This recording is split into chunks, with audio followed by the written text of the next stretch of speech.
Hello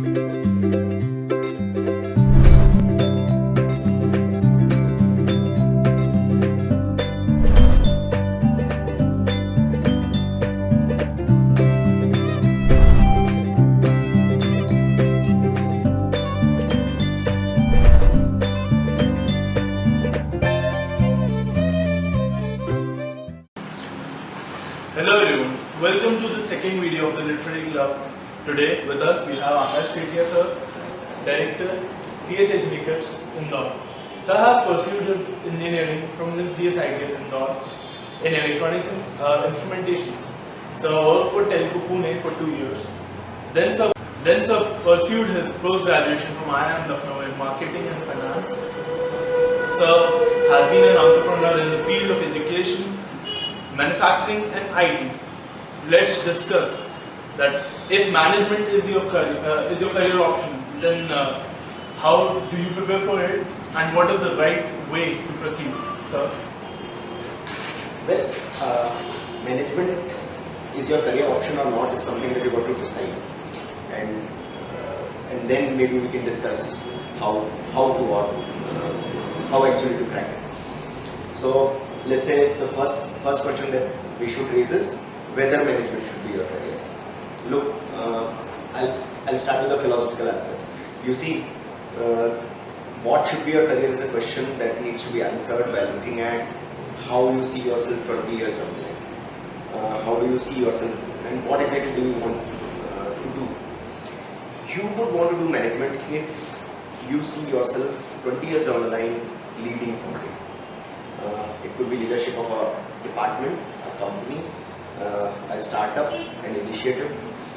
Idea is, if you want that your career would be where you are leading a set of people, an initiative or an entire organization, a new business idea, maybe management is a career for you. So the answer to that question is very simple. Look at what you want to do 20 years down the line, not today. Don't look at what is the bigger problem with most people the way they decide careers. They look at what is there available in front of them, and in management entrance exams we call this elimination approach. So what we do is we have, let's say, 5 options, and we say this cannot be my answer, this cannot be my answer, this cannot be my answer. So what is left is your answer. If that is what is left is management, then maybe you are in for a shock. Later on, it will become a problem. Sir, having heard about what management is, so one definitely thinks of taking C.A.T. as one of the entrance exams. Obviously. So the first question to you is, sir, what is C.A.T. actually and at what position it can take you to? Okay, look, C.A.T. In very short is an aptitude test. Okay, and so what does it do? It tests your aptitude for being a good manager. Can you develop into a good manager? Theoretically speaking, they are looking at skills like analytical skills, like ability to understand, comprehension skills, your ability to communicate, expression, your ability to solve problems, your ability to structure problems, issues like those. So it's an aptitude test. The problem with C.A.T. is that a lot of people think that it is a test of English and math, which it is not. English and math are its base, on which what they will test is the same kind of skills that I am talking about, analytical skills for example. There is this entire section called logical reasoning. What do they do there? You need to know good English because you need to understand the problem. You need to have good mathematical mind because you got to structure it. But at the end of the day, you have to analyze the problem and you have to come up with solutions. So it is testing that. And second thing that it is testing is whether you will be able to do such problem solving in stressful environments. So it is a time test, right? Now, that was your first part of the question. What it is an aptitude test, and I just wanted to kind of stress the fact that it is not a test of English and math. English and math are required, but not enough. You got to kind of show skill. That's important. Second is how does it? Where can it take you? Very, very, very wide answer. It can take you to the top of the world to nowhere. Because you see, it's not the exam that takes you there. C.A.T. lets you get an admission into more than 100 odd institutes. Not all of them are useful. So the right question to ask is which institute can take me where, right? If you're doing it from some of the top institutes in India, whether it be IIMs or for that matter XLRI or SPJM or MDI or FMS or institutes of that quality, then the sky is the limit. I mean, if you think about it, most of these institutes are where our today's generation of CEOs are coming from. They are either IITs or IIM graduates or a mix of them, or at least the top managers if you see, they are mostly from these institutes. So, link the two things. I said earlier, if you want to be in the leadership position, you probably need management as a career, because at the end of the day, you will be leading, whether it be people, initiatives, businesses, whatever. Right? So, if you do it from the right institute, you can reach places. Okay, and otherwise, there is something like 15,000 institutes in India who are offering MBA. And if you just want a degree, you can get a degree, but it will not really take you anywhere. So it's like doing just another graduation, which does not make you employable. The same applies to an MBA. So, but it has been said that if you crack CAT, you get into IIMs, but it is not true as far as I have seen it. Okay. Because people keep on saying that people are not able to convert their calls to IIMs. Absolutely. Why is that? That's because CAT is the start of the process, but it's not the entire process. After CAT, you will be, I named a few skills. If I just kind of quickly revise, I said analytical skills, I said your ability to structure a problem, solve problems, but I also said communication skills. I also said, I did not say this, but then maybe I'll add to it, your touch with the environment, your connect to what is going on in your socio-political, economic world, and your ability to relate it to real-life problems and solving them. All this will be judged in the next stage, which is group discussion and interviews. Now, remember that on the basis of CAT, a typical institute will shortlist something like 10 to 12 times the number of seats that they have. Which means, in simple terms, if you, let's say you appeared for CAT, you got a good percentile, so you'll get a call from an IIM for group discussion interviews. Now, suppose they have 400 seats, they'll call close to 4,000 people for group discussion interviews. So even now, only 10% of them will finally convert it. 90% of them will not. So to that extent, you're right. Okay, don't think CAT is everything. CAT is the start of the process, and it is an entire process. So what is the perfect time to start for your CAT preparation? I mean, is it the first year of your engineering or any degree you are pursuing, or in second year or the third year? Let me answer it in two parts. Number one is, you start preparing for such a test as soon as you've decided that you got to do management as a course. Right? So once you have decided that management is what is going to be your career, then that's when you start.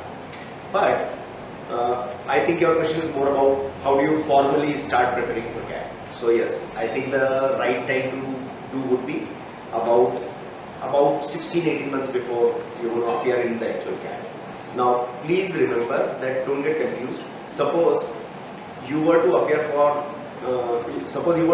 you are targeting an MBA in July 2017, just assume. Then you got to appear for what is called CAT 16, because it will happen in November, December. And so you must start preparing somewhere in May, June 15. Right, that's the idea. So you are engineering students, most of you. Yes. So for you, the right time to do it would be 7th semester. Fifth semester, because you will be approximately 1.5 years just before the CAT that you will appear for.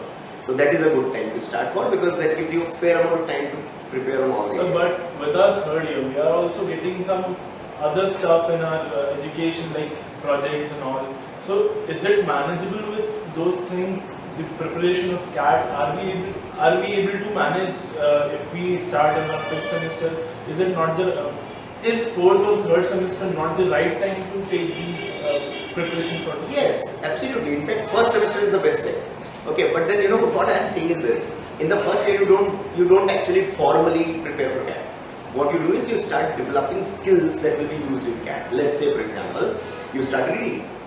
Okay, why? Because comprehension is a skill that CAT will test, and it will test it to whatever depths you know of comprehension. Right? So if you start reading today, as soon as possible, okay, in fact in class 10th, class 8th, great, okay. Similarly, what is analytical abilities? It is not solving logical reasoning, it is analyzing, right? So that means you're thinking about issues, you're reading opinions, you're reading analysis, and you're trying to generate your own opinions. Now there is no start time for this, just start doing it. 16-18 months before CAT, what you will do is you start preparing for the test, the so-called CAT, the common aptitude test, and of course the related exams, others. The point I'm making is 16-18 months before, you will start preparing formally. Okay, but yes, start reading today. Be good at what is called general arithmetic or mathematics. Be good at solving problems. Develop ability to analyze, understand issues that are going around you. Develop general awareness. Okay, go beyond your immediate specialization. If you're commerce, please read something about technology. If you're engineer, please read social, economic, political, economics. Something about economics. Absolutely. So basically widen your horizons. That will help. Sir, as you mentioned that reading is another important habit when you start preparing for CAT. Right. So what is the correct way to start reading? If like a person like me, I am a non-reader, I don't like to read. So how should I start with reading?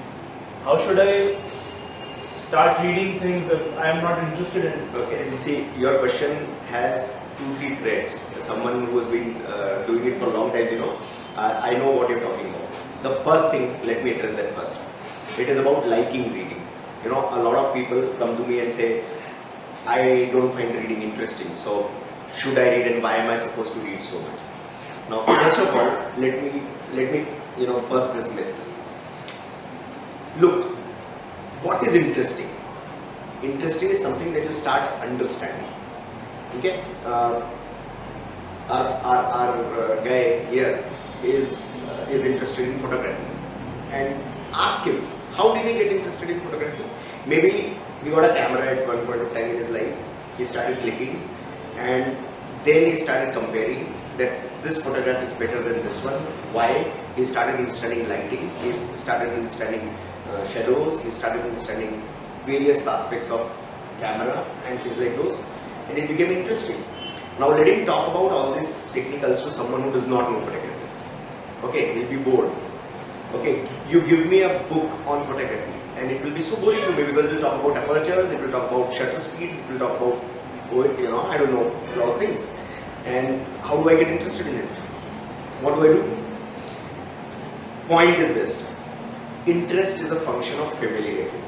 The more you're familiar with something, okay, you get more interested in it, and over a period of time, gradually, once you start learning a lot of things about it, it becomes so fascinating. And I'm not saying this for just reading, I'm saying this for anything in this world. Once you start understanding the depths of something, you start getting interested, right? So, how do you get into reading habits? First, you read. Okay, maybe it doesn't make sense to you, maybe it is not interesting, but what do? You keep reading. Let me assure you, if you keep reading for something like 6 months to a year, okay, come back to me and tell me that you're not interested in reading anymore. You can't. Because now a few things you've started understanding. And once you've started understanding it, it becomes fascinating. And I'm saying this with experience. You're saying you're not interested in reading? At your age, I hated reading. Forget about not interested. I hated it. Okay? But then somebody said that if you want to be a manager, you've got to read. So I started reading books. I picked up a few authors, and then I said, my God, this was great. So it's like, this is how it goes. Start reading. Idea is, if you read good stuff, you'll probably quickly get into it. So maybe, let me suggest a few things. Have you read a few newspapers? Have you been reading a few newspapers? If not, pick it up. Where do you start from? Maybe Times of India. Now, let me make a statement. Times of India is probably one of the worst English papers in India we have, but it's a good point to start with, right? It is like you read your first Chetan Bhagat novel, but then Chetan Bhagat is not someone whom you would probably want to idealize as an author, right? So it's okay to read Chetan Bhagat because that's your first book and you got to get interested in something, and it's a let's call it a chicklet novel. So your first eating habits will start with chewing gum. So that's great. But what should happen over a period of time is, even in Times of India, there are sections which are useful, interesting. Start with the editorial page, start with the business page. Now, tough to start with, but then believe me, do it. Okay, read it for 6 months. Okay, it will happen. Then graduate to more serious readings. Having heard about the reading habits, sir, my next question to you is it important to have a good academic record? I mean, 80% or 90% to get into IIMs like IIM Ahmedabad, Bangalore or Calcutta? Okay, let me answer this in 3 parts. Why? Because there are actually 3 parts to it. One, yes, it is important that you have a good academic records if you want to be the top these schools. And you took a few names. I am Ahmedabad, I am Bangalore, I am Indore, are particularly sensitive to this issue that you should have a good background, right? So yes, it is important. But at the same time, understand that there is a difference between getting selected to an IIM Ahmedabad and getting into a high-profile management career. There are a lot of other institutes like FMS, like SPGen, like not SPGen actually, SPGen also, but then IFT, MDI, at least 20-25 institutes that I can count on my fingers. Lots of them. Okay, Symbiosis. There, it might not be such a big barrier. In fact, even with IIM Lucknow or other IIMs, for example, it is not such a big barrier. It is a fact. The second way to look at it is this. Look, when you are competing with an exam of the kind which is C.A.T, who are you competing with? You are competing with the cream of India.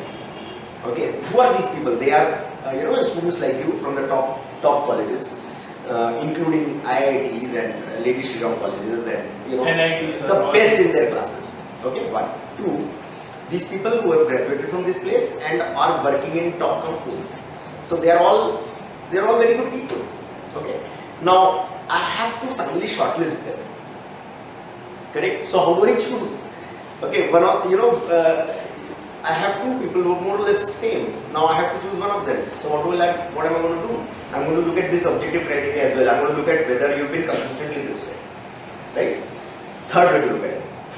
So what is your question? Suppose you don't have a good academic background in 10th or 12th, or not as good as it should have been. What do you want to do? So you don't want to choose management as a career then? I don't understand the logic. Look at it this way. This academic career, whatever that is your background. It cannot change, and it will create those problems in competition everywhere whenever there is a photo finish. Okay, and so don't say that because I cannot win photo finishes because of my background, so I don't want to be into this career. This will be wrong. Okay, you want to be in that career because you want to go as high as you can go with your background, right? So all of us don't have to become, let's say, a Ratan Tata. Okay, but it is okay if you are, let us say, an Akash Sethia. I didn't do that bad. So it's just that. Don't worry about it. You can go as high as you can. That's the way to look at it. So someone with an average aptitude, should he opt for C.A.T because if he loves management but is not good at math, so what is the correct thing for him to do? If you don't mind, I'll say that this is a fallacious question. Okay, it is a fallacy. What are you saying? You are saying that someone with average aptitude, as if you are saying that we take birth with some aptitude. That's not true. Everyone develops aptitude, and for that matter, everyone develops everything, whatever skills they have. Aptitude is one such a skill. It can be developed. So, if something requires a certain skill, you got to develop that skill. So, you might be currently average at aptitude, okay, but you can become very sharp at it. That's not a problem. It is a matter of preparing. That is why I said, you asked me a question, what is the right time to start? Okay, so I gave you an answer which is probably applicable to most of us. But let us say someone who has a different background might require longer. Someone who has a brighter background might require lesser. Take an example. Suppose you come from a family where both your parents are MBAs. They already know that there is something called analytical skills, there is something called reading, as a kid, they develop you into someone who's a natural reader, right? So now you will require less time to develop that ability. Okay, and maybe you come from, let's say, a place called Kala people, okay, and you are a son of a farmer who has never got any education, but he wants his son to be educated. Now, he never knew, and so he never made you read, right? So now you will maybe take a little longer. But are you saying that that farmer's son cannot do an Ahmedabad? That's wrong. I have so many of my friends who have that background, and they are there. And then, are you saying that someone who's a doctor's son will easily make it? That is also not true. So at the end of the day, what does someone with average aptitude do to crack CAT? My answer is develop that aptitude, sharpen it. Okay, do what people have to do to prepare. Please don't say I hate math, I don't hate English. If you do that, please don't marry management. It's like this, that I don't like black hair, okay, but my girlfriend has a black hair. You will now have to choose a new girlfriend, or you will learn to love black. Simple. So, adding to this, sir, if there is some aspirant for CAT who is from Hindi medium, how long or what are the issues he will be facing in his preparation for CAT? He'll have to work double, triple harder. Let's face it. You see, if you have come from an English medium, school or larger background, yes, you're right. Okay, then it is easier for you to pick it up.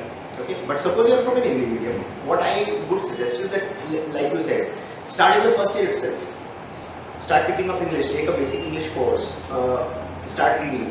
By the time you reach the third year, you should now be conversing in English. You should be fluently speaking English, and it can be done in 2 years. That's a very, very possible. However, let's look at someone who's in third year today and he's not done this effort. Can he do it? The answer is yes.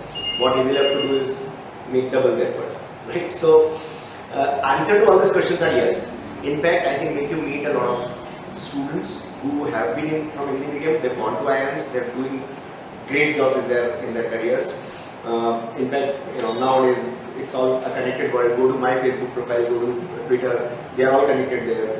You can see for yourself those profiles. Where do they come from? All of them. Let me give you a little more motivating thought on this.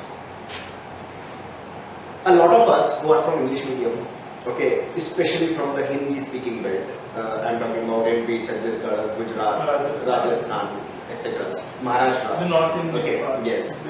Punjab. These guys, while they might have had their education in English medium school, I call them, okay, Hindi medium guys who have been taught in English medium schools, because they still cannot talk in English confidently, or they don't really have good depth in English. It's a fact. I mean, I'm not mocking at them. I was one of them when I was at the engineering college.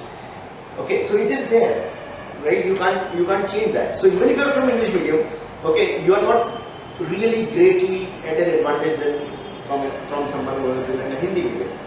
Both of them will have to work hard at their language, because we don't have that environment right here around us. So don't worry about it. What my suggestion would be a very simple one. Please decide what you want to do 20 years down the line. If you think management is what you want to do, okay, then do it. Start preparing. And sir, is it that if I am having some experience in, let's say I am working for a company for 2 to 3 years and yes. then appearing for CAT, will it give me some sort of advantage in getting to these schools which the freshers are aspiring of? Okay. The technical answer to this is yes, because if you go to an IIM site and if you download their selection criteria, the criteria on the basis of which they shortlist, okay, there you have a weightage for work experience. Okay, apart from a lot of other weightages like your 10th and 12th percentages, your graduation, your CAT percentile, etc. etc. So yes, there is certain advantage to them if you have a work ex. But the other way to look at it, think about why are they giving this weightage? Because generally speaking, and this is borne by data, people who are currently going through some kind of a work ex, they are working for a company, they do not score as high in CAT as you can as fresh students, because for whatever reasons. Let me not get into that. But then the fact is that the empirical data tells you that they are not going to score that high. Do you know that girls have a weightage? Okay, in shortlisting parameter. Why? Because empirically speaking, CAT may, males are scoring much higher in terms of percentage. A larger number of percentage of people who are scoring higher percentages are males. So to balance that, what they have done is they've given a certain weightage to English. To females. Second, they have a weightage for non-engineers English. Okay, why? Because engineers are doing exceedingly well in the CAT. So what they have done is to balance that is what is there. So why are they giving weightage to Work-X? Because they want a certain percentage of their batch to be from Work-X. Now a lot of people, as a result, conclude wrongly that as a result, let me work for 2 years and then I'll appear for CAT. You're wrong. Why? Because at that time you will not get the requisite percentile. You will simply not be able to prepare. So look at it this way. CAT preparation is a horizon of 1 to 2 to 3 years. Depending on when you are able to crack the right formula for yourself, you can get selected. Prepare because in your college time, you will be able to best prepare for CAT. And then other weightages can happen if suppose you do not get selected in the first go to the kind of college that you wanted. Right? So point is this, yes, Work-X helps, but don't bank on Work-X. I mean, it is not such a high percentage that if you just get Work-X, you will get selected. This is not going to happen. You will require a very high CAT percentage. Sir, is it that we work after, let's say, I got into an IIM and if I am having some work experience, so will it help me over there in my subjects which I am going to study there, or a fresher will be able to deal with them as well? Okay, the answer to this question is both yes and no. That's because there are two ways to look at it. First, suppose you work for an industry for about 2-3 years and then you have joined an MBA. You start appreciating a few subjects more than what a fresher does. An example is organizational behavior. This subject deals with organizational psychology, how people as a group behaves as employees and how they can be channelized into increasing productivity. A lot of fresh guys thinks this is all, cool, what's going on, how does it all work. Someone who's worked in an industry understands that yes, this all happens really back there. Okay. But there's a problem. Those who come from an industry come with some kind of mindset. Okay, so they often tend to be less creative about accepting the word. They are adamant, right? Not adamant is a very strong word, but then yes, they are a little set in a mold, right? They say this is how it should happen because this is how it used to happen, right? Fresh people bring a fresh perspective. They can think outside those boundaries. That is why a B school generally tries to mix the two. You will find that there is no batch which is 100% Work-X and there is no batch which is 100%. So why are they doing that? Because they want to mix it. You understand what I'm saying? So yes, it helps and at the same time it is a boundary. Answer to your question which you did not ask actually. The question is, should I do MBA as a fresher or should I do it after Work-X? My answer to the question is, you should do an MBA when you reach a good B school. Whether as a fresher or after Work-X, it doesn't matter. Sir, we have seen that there are a few hundred percentilers from the country and there are very few. They are not that much in amount. Correct. So sir, it is just sheer luck that they are 100 percentilers, or is there something extra they are doing for getting there? First of all, let me say this, that there is no difference between a 100 percentiler and a 99.95 percentiler and a 99.7 percentiler and a 99.5 percentiler. Okay, so first thing is, you have to understand that 99.95 and 99.85 and a 100 percentiler is sheer luck. This difference is sheer luck.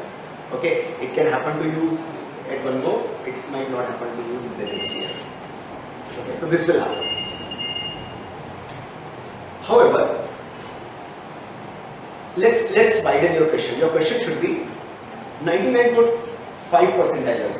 What do they do that extra? Yes. Correct. And the answer to that question is two things. One, focus. Second, regularity, which are actually both They go two hand faces in of the hand. same point actually. They go hand in hand. They go hand in hand. You must be focused. The focus means you must believe that 20 years down the line, I want to be a manager. That's first. If you believe it, then you will probably be regular. What do I mean by regularity? You need to put in something like 3 to 4 hours every day without a miss. Now, what do I mean by that? We are all engineers. I'm sure you are an engineer, right? Now, engineers think like this. I have to put 4 hours a day for 7 days. That's 28 hours in a week. Okay. On Saturday, I'll put 14. On Sunday, I'll put 14. That's 28. Isn't it equal? Well, mathematically, they are equal. In fact, in aptitude, we teach that these are equal. In real life, they are not equal. The other guy who put 28 hours in 2 days will not succeed. Reason? Skill develops when you do it thoda every day. You've seen this movie Martian? Okay, Martian. It's the new one. Very, very, very good movie. Everyone should watch it. Remember the last scene of it. Okay, and I'll repeat it for you. You solve one problem at a time. You keep solving problems. Okay, and one day you reach home. This is C.A.T. C.A.T is you do small little bit every day. Okay, you keep doing it, and then you don't even know, and you become a 99.9%. This is how it goes. So percentile, the term percentile itself is confusion for student. Is it percent or something else? Mark a very simple definition to this. Okay, this is one line. This is number. This is percentage of people who are below you in rank. Bas, simple. 99.9 percentile means that 99.9% people are below you. So you are at the top 0.01% crowd. 99 percentile means 99% people are below you. So you are in the top 1%. Score doesn't matter. It is rank. And so with the final question, I would like to ask you that, is C.A.T preparation helpful in other exams like GMAT for the foreign universities, like PSU in public sectors or bank POs? Are they helpful there? Thanks for asking this question, because I think this is probably the most important question. C.A.T preparation is about developing those skills. Which ones? Let me just repeat. Analytical skills, problem solving, structuring a problem, comprehension. Now tell me one career where you don't require all this. One career, and you will find none. Suppose you don't want to do an MBA, suppose you don't want to do MS, suppose you don't want to do GATE, suppose you don't want to be a UPSC officer. What do you want to do? You want to work for a company. Yes? Okay, you want to work for a company. And in a company, you will grow if you have these skills. Okay, I generally advise everyone should prepare for not for C.A.T. Everyone should prepare aptitude. They should develop these skills. I'm not asking you to join. I'm not saying that everyone should join a class, but everyone should develop these skills. If developing these skills requires you to join a class, join a class. It will make you a better professional, and that's what you're out there to become. It will in fact make you a better engineer. It will make you a better chartered accountant. It will make you a better anything. Thank you, sir, for your share of experiences with us. And we'll be continuing with our video series for GATE and other exams as well. Stay tuned.